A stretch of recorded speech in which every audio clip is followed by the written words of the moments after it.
Dollar. Dirt and money, no soul. Had to go and get it, ain't no time to kick it. Got a stack of flip for my foes. Dollar. Please tell me you can hear me. Don't turn your back and don't neglect me. Just let me know if you need me. Dollar. Let me watch out for my partners. Keep my money low, get my team strong. Let me run away from my problems. Yep, what's good, original crew, man? We're back. New Mr. Ballen. The mystery behind their deadly laughter was no joke. What's this about? Sometimes I can get a good idea, like from the title. Sometimes. I said sometimes, but this hey, time. With that being said, let's go. Make sure you check out the links in the description box Down below. You already know where to go if you want to first support. All you have to do is check out down below. We got Patreon. We back over there. So y'all go show some love and support. Also, if you enjoyed today's visuals, knock it in with a thumbs up. But let's get into it. Let's check it out. Let's see what Ballen got for us today. Let's get it, shawty. Today's story is a medical mystery that comes from the remote forests of Papua New Guinea. And let's just say the mystery illness is absolutely horrifying. I mean, the symptoms alone are straight nightmare fuel. But perhaps the worst part of this mystery disease is how it was determined that it was being spread. Something that took a long time to figure out. But my goodness, the way this thing was being spread is just... you'll see. But before we get into today's story, if you're a fan of the strange, dark, and mysterious delivered in story format, then you've come to the right place because that's all we do, and we upload once a week. So if that's of interest to you, please offer to dry clean the like button's laundry, but instead of using starch, use super glue. Also, please subscribe to our channel and turn on all notifications don't ever do nothing like so you don't miss any of our weekly uploads. Okay, let's get into today's story.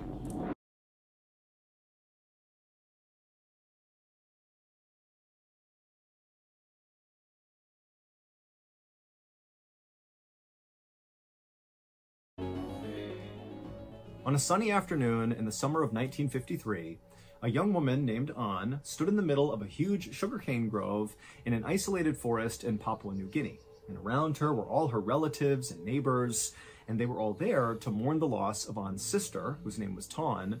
She had passed away 3 days earlier from a very mysterious illness that people in An's village called kuru. And in their language, the word kuru meant trembling. Now, keep in mind, this particular mystery illness that was called kuru only affected the people in An and Tan's village. This is like a hyper-specific illness that only happened inside of this little forest to these people. But An and the rest of the people in her village had seen this happen over and over and over again every year. And so they knew what happened when you got kuru because it was always the same. As soon as you began to tremble, that was kind of like the first sign. 1 year or so after that moment, you lose control of all the muscles in your body until you die. And so in Tan's case, so An's sister, she had watched this happen exactly as it did for everybody else that ever got this illness. She started with the tremors, and then before long, she couldn't even stand up or walk around. And then finally, her sister lost control of the muscles in her throat, and so she couldn't eat despite being hungry. And so ultimately, she died of starvation, which is like one of the worst ways to die. It's incredibly slow and very, very painful. And so ever since Tan's death 3 days earlier, the village had been performing all these rituals and prayers in an attempt to assist Tan's spirit on its way into the afterlife. And this type of very involved funeral was absolutely customary in An's culture. An and her family and all of these villagers were members of the Foray people, who were native to Papua New Guinea, which is an island just north of Australia. And in 1953, when the story is taking place, the Foray people numbered about 11,000 people. And remember, they live in a very isolated forest. They are basically cut off from the world for the most part. But they were beginning to fear that they were going to go extinct because of kuru. Every year, the Foray people lost 200 people to kuru. And for the most part, the victims were women, like disproportionately so, which made it even more likely that the Foray people would go extinct. Because if you lose all the women, you can't have any more kids. And in fact, by 1953, so many women had died from kuru that by this point, there were 3 times as many men as there were women. In fact, the leading cause of death for Foray women was kuru.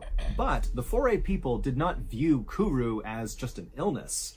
They actually viewed it as a curse. In fact, that was completely accepted that that is exactly what it was. This is not like getting the cold. Somebody did this to you. Like a sorcerer somewhere, some unnamed sorcerer that's like coming into the forest is targeting these women and cursing them with kuru. And so the 4A people put on these really elaborate funerals, mostly to ward off these dark magic sorcerers that were casting Kuru spells. And so the 4A people believed that if they just nailed the funeral procedure for somebody who has just died from Kuru, the kind of 3-day long, all these rituals and prayers they have to do, if the village is able to nail it perfectly, then the deceased who's passed away from Kuru, so in this case on Sister Tawn, her spirit, as a result of this perfect funeral, would be able to kind of rise up and actually seek revenge on the sorcerer who killed the person. And so these funerals were basically like kind of taking the dead, rising their spirit, and sending them off to go kill the sorcerer. And so An and the rest of her villagers, they went through this very elaborate process for An's sister, Tawn, and at the end of it, they did feel like they had really nailed it. And so they felt confident that Tawn's spirit was going to rise up and get her revenge. A few weeks after An's sister's funeral, An was standing over an open fire and she was cooking some pork and sweet potatoes. And as she went to flip the meat over, she reached her hand out and she noticed her hand was trembling, which is the first sign of someone with Kuru. Now, An told herself that, oh no, I don't have Kuru. It's just because I was working really hard today and I'm tired, like that's all it is. But she knew deep down she may have been cursed. An did her best to kind of hide her trembling hands. However, after about a month from that first time she noticed her hand shaking, she noticed she wasn't really able to stand up without kind of losing her balance because her legs were starting to tremble. And finally, when she basically couldn't even stand up without assistance, this is again only 1 month after that first tremble, she knew she had Kuru. And what if it's something they're getting due to the fact that they're also having to care for the people who catch it? You get what I'm saying? Maybe it's something like spreading, like you get what I mean? Because you know how like typically if somebody's sick and you're trying to take care of them, you're probably going to catch whatever they got, especially if it's like the flu, if it's a cold, something like that. And so most of the people that's taking care of the people that's getting sick are the women. Think about it, especially in places like that, times like that, typically who cares for the people that are sick are the women. Yeah. That's typically, and the men go hunt, gather, you know what I'm saying, and do the work while the women care for the sick. And the mostly who are constantly getting it are the women. Yeah.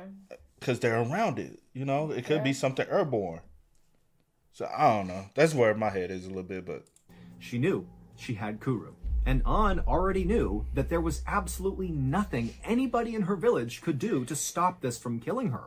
Kuru was a 100% death sentence. And so if you got Kuru, it's like the whole village just began prepping for your death because they had to be ready to do this big ritualistic funeral. And so imagine that. You have this mystery illness or curse or whatever you want to think it is, and you're just counting down the days until you die. But for An, even though she had seen this happen so many times before and just kind of knew there's nothing she could do, she couldn't stand the idea of having this horrible, slow, painful death. And so she decided, you know what? I'm going to do something drastic that basically nobody else had done before who had Kuru. So for context, at this time, the 4A people had been totally isolated from other people in the world for thousands of years. They basically lived in this little part of Papua New Guinea in the forest, and nobody else contacted them. They were totally isolated. However, starting in the 1950s, some Australian colonists and researchers and police actually began kind of making their way in and around the 4A people's area. So they were making contact, albeit not necessarily direct contact, but the 4A people were seeing basically white people wandering around in and around their forest from time to time. And it was always very shocking when they would see these people because they dressed completely differently, they looked totally different. I mean, it's like two worlds totally colliding. And generally speaking, An and the rest of the people in her village, they did not like having these Australian people kind of wandering around. But An is thinking, you know, the people in my village, the 4A people, they have no solutions for me.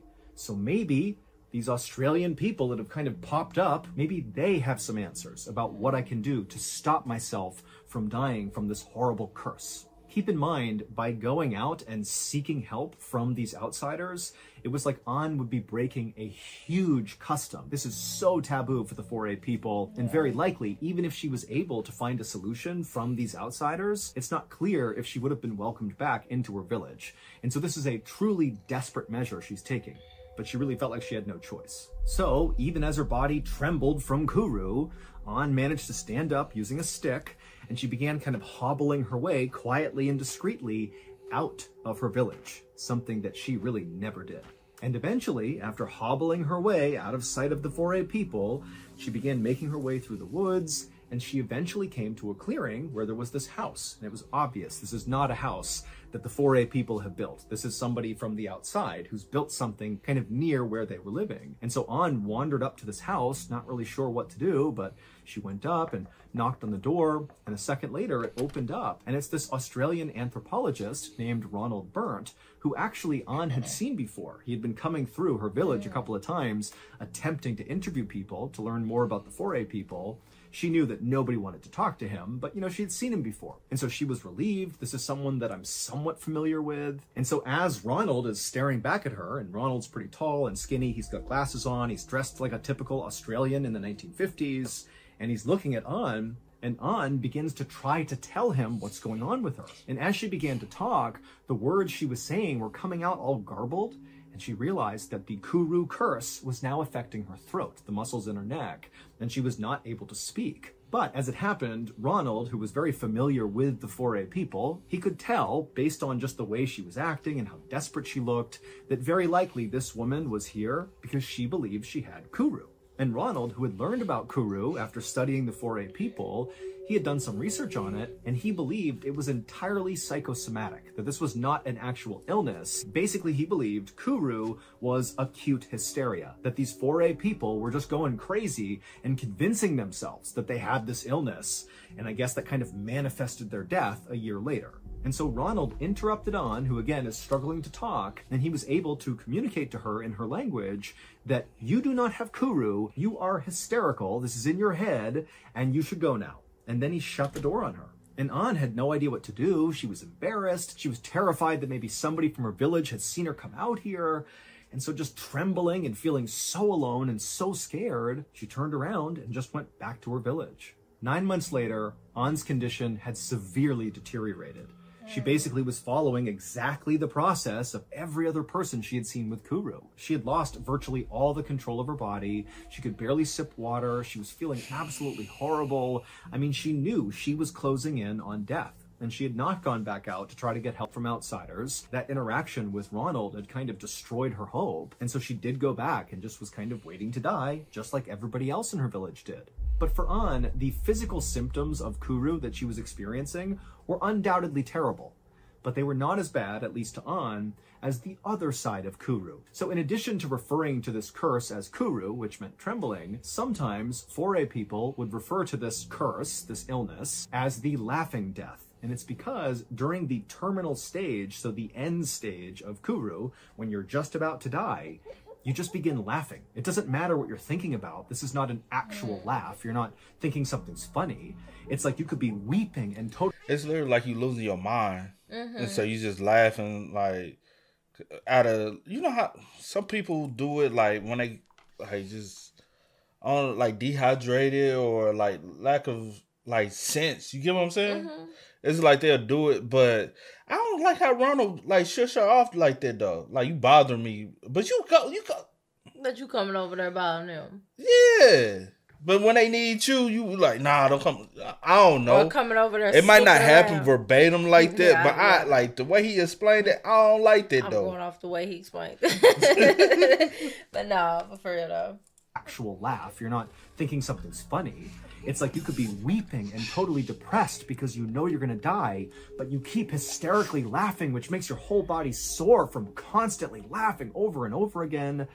And An was beginning to experience that. She would be weeping and laughing at the same time. And think about this, everybody else who's in the village, they know what this means. And so their preparations for her death are only getting more and more ramped up. They're getting ready for the big ritualistic funeral they're going to give to An. And so An, as she's hysterically laughing, is fully aware that everybody's just waiting for her to die. And finally, just a few weeks after she had begun the laughing side of Kuru, An would pass away, almost exactly 1 year from when she first noticed the trembling in her hand when she was cooking over that fire.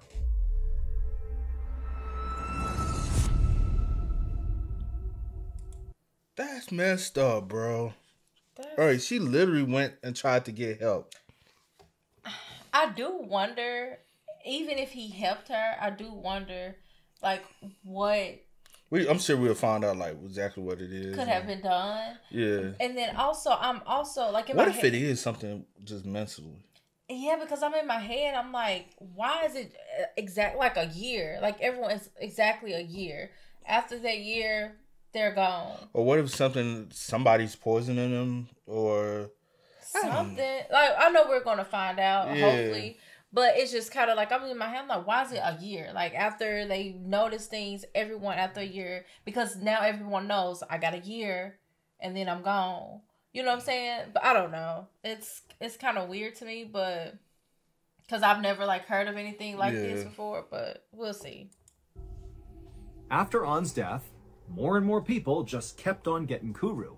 And over the next 7 years, it was like clockwork. 200 plus 4A people died from Kuru every year, and nobody had any idea how to stop it. It just became a part of their lives. And again, they kept getting closer and closer to being extinct. It was this really terrifying time. 7 years after On's death, so in 1961, a medical anthropologist named Shirley Lindenbaum was sitting in her office at City University in New York, reading over old scientific articles. And as she was just kind of flipping through them, she noticed there was an article from an Australian anthropologist named Ronald Burnt, the same guy who had turned On away and told her, no, you don't have Kuru, that's not real, it's psychosomatic. And in this article, Ronald outlined these symptoms that the 4A people were exhibiting that obviously were not real. They had tremors, loss of muscle control, and huge mood swings. But Ronald was like, it's all in their head. It's not a real disease. But to Shirley, as she's reading this, she's thinking, why has Ronald decided this has to be psychosomatic? These symptoms seem like a real disease, like a neurological condition. Something must be attacking their brains, causing them to have these symptoms and then die. But when rabies? But no, rabies attack you way faster though, right? Yeah. Way faster, right? Yeah, from the stories that we've heard. The knowledge that we know, but... And then, because at first I was thinking flu. No, but I'm like, the flu, it weakens your immune system to the fact that you feel weak. But you can, I guess, like me, I've had the flu several times. And I bounced back, but it affects me. Like, never had the vid. If you know, I was blessed not to get the vid, both of us. But... the flu, have had flu. You finally had flu-like symptoms. I've never had the flu. I say you had flu-like symptoms. I had a cold, a bad cold. Man, that was not even a cold, bro. I don't know what it was. You had flu-like symptoms that you was diagnosed to not having it. Not having the flu. It was just a bad sinus infection. It wasn't even a sinus infection, bro. It was a flu-like symptom. But let's go. When you got to get prescribed that type of medicine, it's severe. Now your business, stop telling my business. She finna get addicted to y'all. She said, "Ooh, that's good." What was it? Promethazine? So I'm like, go ahead, switch over there to that codeine. Talking about, ooh, it tastes like pineapples. Come on. You said that promethazine, good. Yeah, she was. I gotta do my minutes. Come on, please. All you need to put up in a little pineapple Fanta. You would have been. Okay, can we go? Something must be attacking their brains, causing them to have these symptoms and then die. But when Shirley, just out of curiosity, began to do some additional research on the Kuru disease, or whatever you want to call it, she discovered that there was basically no real research other than Ronald's about this weird illness. And so she decided, you know what, there's a gap in the research, and I'm going to fill it. I'm going to figure out what's going on with the 4A people and this weird thing called Kuru. So, the following summer, when Shirley finally had some time, she left New York and flew to Papua New Guinea, and she made her way into the forests to contact the 4A people. And eventually, she reached some of these small villages that contained 4A people, and the 4A people, even if they didn't necessarily embrace Shirley, many of them were open to at least speaking to her and talking about their culture, their customs, their history, and of course, talking about Kuru, this curse. And eventually, Shirley made her way into this one particular 4A village where she actually saw a white man just walking around in this village. So he really stood out. And so immediately Shirley walked up to this guy and he introduced himself as Dr. Michael Alpers, and he told Shirley he had been living in these villages with the 4A people for several months because he was studying Kuru. He wanted to figure out, you know, what's actually causing it, because he also felt very skeptical at the idea that this is just psychosomatic. That did not seem very plausible. And so Shirley and Dr. Alpers were totally aligned, and they're like, hey, let's swap notes and do this together. And so Shirley began telling Dr. Alpers about what she had learned so far, and she said that when she showed up in Papua New Guinea, she believed what this was, what Kuru was a genetic brain disease, meaning it would be passed down from, you know, parent to child and so on and so forth. Okay. He finna hit us with a butt. But I was finna say it could be because they're trying to rapidly increase the population because so many people are dying off. So even with them having Kuru or whatever, they probably are still also trying to impregnate them to have kids before they pass, because they losing population 200 people at a time, which is a high rate for such a small population. And I'm like, only way you can get the population back, y'all got to constantly push kids fast. Facts. But also, you got to think about those kids. They also got to be nurtured, breastfed, possibly. They're taking in your bodily fluids, so whatever you might have, they're gonna get it. Yeah. But he finna hit us with a butt though. Yeah. To child and so on and so forth. But she quickly discovered that after conducting research and talking to the 4A people in these villages, that was not the case. This was not something that went from parent to child. Instead, Kuru appeared to spread amongst tight-knit social groups within these villages, which seemed to indicate this was actually a contagious disease, not a genetic one. And so she told Dr. Alpers that now her working theory was that Kuru was actually a contagious type of encephalitis, which is inflammation of the brain. But Shirley also said to Dr. Alpers that that did not explain why so many victims of Kuru were female. And Shirley also said to Dr. Alpers that, you know, I've been around loads of people with Kuru and I don't have it, so how can it be contagious? Dr. Alpers agreed with everything Shirley was saying, and in fact had come to a similar conclusion himself, which meant he also had the same questions. Why only women, and why wasn't he getting it? But he told Shirley that when he began trying to answer this question, he discovered that actually, in addition to lots of women getting Kuru, also lots of kids got Kuru. Not necessarily parent to child, but also children in these villages seemed to be slightly more susceptible to getting Kuru than men. And in fact, Dr. Alpers told Shirley that right now there was a 12-year-old boy who was in the final stage of Kuru, so the laughing stage, the terminal stage, and because this boy's parents knew their son was going to die, they were so desperate and grief-stricken that when Dr. Alpers came by and offered to do an autopsy on their son when he passed to try to learn more, the parents agreed, even though that meant totally breaking 4A custom. So this was like major taboo decision. But again, the 4A people are getting more and more desperate as they go closer and closer to the brink of extinction from Kuru. A few days later, Dr. Alpers found Shirley, and he told her that the 12-year-old boy had passed away, and so now it was time to conduct the autopsy. And so he led Shirley to a clearing in the woods that was kind of far away from the eyes of the villagers, and there was a makeshift autopsy table with this boy's body on it. And while Shirley really could not stand to watch this actually happen, she did go over after Dr. Alpers had opened up the boy's skull, revealing his brain. And he yelled to her, hey, you have to come over here and look at this. And so Shirley walked over and she looked down, and even though she had not seen a human brain before right in front of her, she knew right away there's something terribly wrong with that brain. His brain was completely shriveled up and covered in holes, as if like a worm had drilled through his brain. And so Shirley and Dr. Alpers immediately knew this brain has to be sent off for further testing because something's happening here that's not psychosomatic. This is a real disease that is killing these people. About a year later, Shirley was back home in New York in her office when she received a letter from a research team at the United States National Institutes of Health, or NIH for short. And the NIH is one of the largest medical research facilities in the world. And it was where Shirley and Dr. Alpers had sent off that boy's brain for further study. And so by getting this letter, Shirley knew she was going to get information about whatever they discovered in this boy's brain. And so she ripped it open and pulled out the report and began reading. And the researchers said they had spent the last year, studying this brain tissue. And while they still didn't really understand how Kuru even happened and what caused it, was it a virus or an infection? They didn't know, but they had discovered something about how Kuru spread.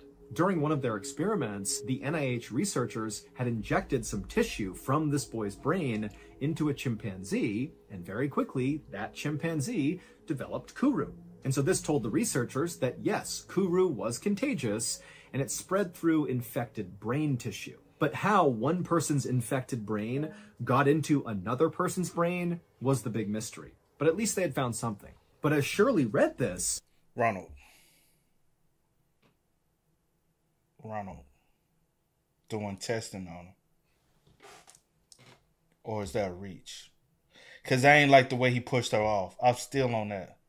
I do not like the way he kind of shun her away, like, because he's like, it's a placebo effect. Yeah. It ain't nothing real, but you run it. Possibly, I don't know. It could be a reach, because people say I reach all the time. So, hey, I might be reaching. But hey, sometimes you got to reach for stuff to get the answer. And honestly, if Shirley didn't reach and say, "Hey, this don't look right," then we probably would have. They would be extinct. And what? You did have Michael there trying to do his due diligence. And he reaches well too. So if they didn't say, "Hey, this looks like a reach," yeah. But hey, somebody's is actually infecting them and not helping them like they supposed to be. But I do wonder why it's just women and kids, though. Because who are more quick to accept outside people are women and children. Or is it... Who are more gullible to outside people? Women and children. Children, all you got to do is bring them a little candy, a little treat. They're going to automatically accept you. Women, easy to talk to, nicely, easy to talk. Men, it takes a lot to work on a man to get him to accept you. Mm-hmm. So who's the more in the community who's more gullible to acceptance? Yeah. Women and children. Somebody's doing something to him. I don't know. I just said Ronald because I ain't like the way he responded when somebody cried out for help when you going in there and socializing with them. You're supposed to. They look at you. You know what I'm saying? You're supposed to be more willing to help. Because she had done all that research when she went into the forests of Papua New Guinea and spoke to all these 4A people, she had learned a lot about what they did on a day-to-day basis and, what their various customs and rituals were. And she actually knew exactly how something like this could happen, something that only the 4A people were doing. During her research in Papua New Guinea, Shirley had learned that 4A people believe all humans have 5 distinct souls. There was that one soul that 4A people believed they could basically summon up out of a deceased person that would then go avenge that person's death. So think about how all those people who died from Kuru, they believed that was a curse from some sorcerer. And so a big part of that funeral process was to call out that soul to go avenge their death, go find the sorcerer and kill them. But that was just one soul. There were 4 others. And of these 4 others, there was one called the Quila, which was the most dangerous. Quila meant flesh in the 4A people's language, and this soul was like a manifestation of death and decay, because that's what our flesh does. It just kind of gradually dies all the time. And so they looked at the flesh as being a really bad thing. And so they believed after someone died, their flesh needed to be stored properly. Otherwise, it would pollute the air and cause more death and decay for other people that were still alive. And the safest place, according to the 4A people, for the Quila to be stored, so human flesh, was inside of a woman's body. And the reason for this is 4A people believe women's bodies are much more resilient than men's, and so if anybody could withstand holding Quila inside of them, it would be the women. But there was a very specific process that the 4A women had to follow. So, Ronald, my bad. I said it was a reach. I said it could be a reach. But I also, in my head, I was like, and when you said, you was like, hold on. I'm like, that's the other thing I got in my head. It's the fact that they do be doing like certain things in their cultures and stuff that we wouldn't do it at all in our culture. Mm-hmm. And they will consume things that we would never consume. Yeah. So that's another thing I was like, I was like that early on. I was like, are they like possibly like partaking of the flesh as a sign of remembrance or something like that? I thought about that, but I said, Not too many of them do that. So I didn't know. I was reaching with that Ronald situation. 'Cause I still don't like how he went about agree. that. In order to kind of put this Quila inside of themselves. And multiple 4A women had explained this totally bizarre process to Shirley when she was out there talking to the people in the village. The way it worked is a few days after a 4A member has passed away, this huge feast is prepared, except the feast only consists of the Quila. Basically, the person who is dead is chopped up and prepared by the women, like their entire body gets consumed. Now, keep in mind, anybody hearing about this who's not a member of the 4A people would be like, oh my God, that's horrible. But to 4A people, this ritualistic cannibalism was actually an act of love. The idea was, by having these women consume the Quila, consuming the dead person, you're protecting the living because you don't want the Quila out and about polluting the air, and you are respecting the dead. But remember, Kuru got spread through infected brain tissue. And it just so happened that during these funeral feasts, when they were consuming the Quila, the brain of the deceased person was an absolute delicacy. And so the brain was reserved for close female relatives of the deceased person. And so during An's sister's funeral, so when Ton passed, what do you think An ate? She ate Ton's brain. And then also, critically, Shirley had learned that a lot of these women who were given the brain, this delicacy during these funerals, they would often sneak little pieces of the brain and hand it out to kids as like a little treat. They would take the brain and eat it. You know, nobody knew. That's why the kids were also getting Kuru.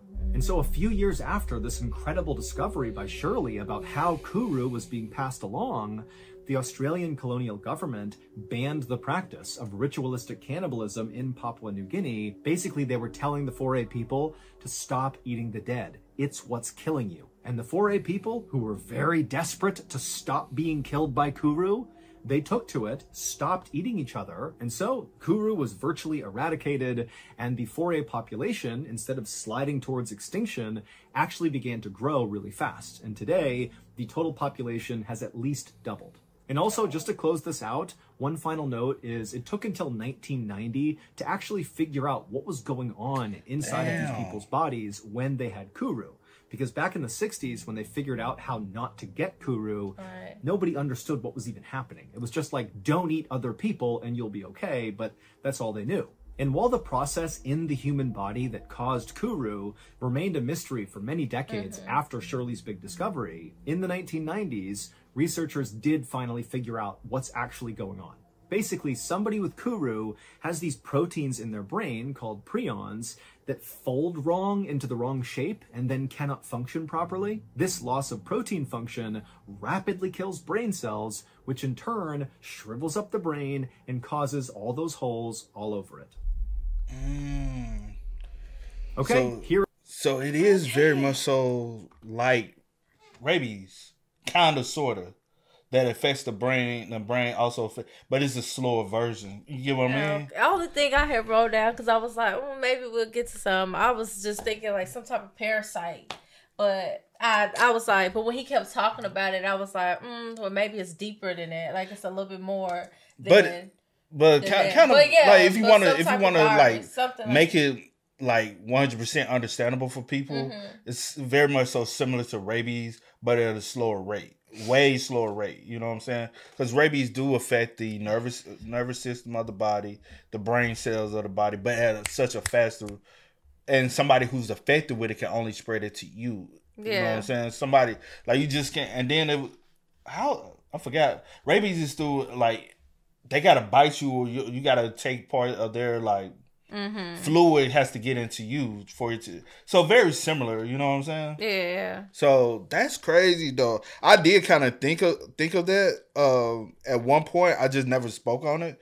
That I was like, it has to be something like a possibility of them like consuming each other some type of way. Because you know, like tribes and stuff like that, they have their rituals where like Mr. Ballen said, like us, you, me, the people that's viewing this, we deem it to be weird or abnormal. Yeah. That is their culture. That is their way of life. That is how they live. That's all they believe in because it's been passed on from generation to generation. And also people who do indulge in things like that say the brain is probably one of the best parts of the body, which I have heard people say that. Like the brain, because it's so much high protein, like some people have, and I find it, you know what I'm saying, just because of the society we live in, I find it very weird, but among certain cultures, that's the thing. And I wonder how they even gone back to doing it since it's been so many years, and that possibly has gone out of the systems of them. I wonder how they even probably not because they were so desperate on trying to figure out, like, not knowing they were just going to continue their rituals. You're talking about the people in the village, right? Probably not. Because they wanted to, like, make sure that they continue to be able to But what populate. I'm saying is the virus is out now, so who knows? They I'd possibly be scared to even try again. I'd be scared to even, you know what I'm saying? Like, let's find a new way, a different way, or whatever the case would be. But I was just kind of looking up, and everything right here is kind of like the symptoms and stuff that they were having. Like before they passed and stuff, with the shakiness and fatigue and lack of, not really eating again or whatever the case may be, and all the little symptoms and stuff like that. But that's crazy, that's sad, and I'm glad that they figured it out. But I'm just glad. I mean, I'm just sad that it took so long. True. It's just like, because it started. Well, I really don't know exactly when, but this story was 1953. I don't know what they doing out there. God. 1953, and then when Shirley and Michael got together, whatever the case may be, what was that, 1961 or something like that? Yeah, 1961. And then but for them to have a definite answer didn't happen until 1990. Like, dang. Which is crazy in itself, because it's just due to lack of resources. You know what I'm saying? Yeah, throughout the ages, that's what it really come down to, lack of resources for them to really be able to gain knowledge. Because honestly, even in 1961, if they didn't even look into that part, their tribe would have been extinct by now, and they just most would have definitely it would have. A thing of the past. It really would have. So I'm glad that they was able to figure it out. Yeah, facts, man. But hey, y'all spam us up in the comments, man. Let us know y'all thoughts about it in the comments. This is crazy. I never thought I'd hear a story like that before, but honestly, I'll say this: probably a lot of tribes have died off. From things like that. Yeah. Like especially those who haven't came in contact with and refuse to come in contact with outsiders. A lot of them have diseases just within, even though, like, I feel like sometimes when you do make contact with those type of cultures and those type of I'm trying to find the right word for them, like the tribes and stuff, but those people, I think we do bring in diseases, but they're also battling diseases that we've never heard of because of things like this, though. Like different rituals they've been practicing for years. And even if something is going on and they may want the help, it's kind of like hard to trust. Like, why you here? Like, what you want? True. Like, you go help us, you must want something. True. You know what I'm saying? True that. Yeah. But hey, y'all spam us up. Let us know y'all thoughts about it for us in the comments. But until next time, y'all know how it go, man. I do go by the name DJ New Kid. This is Sierra Nicole. We are. We are. Go and get it, ain't no time to kick it. Got a stack of flip for my foes. Dollar. Please tell me you can hear me. Don't turn your back and don't neglect me. Just let me know if you need me. Dollar. Let me watch out for my partners. Keep my money low, get my team strong. Let me run away from my problems.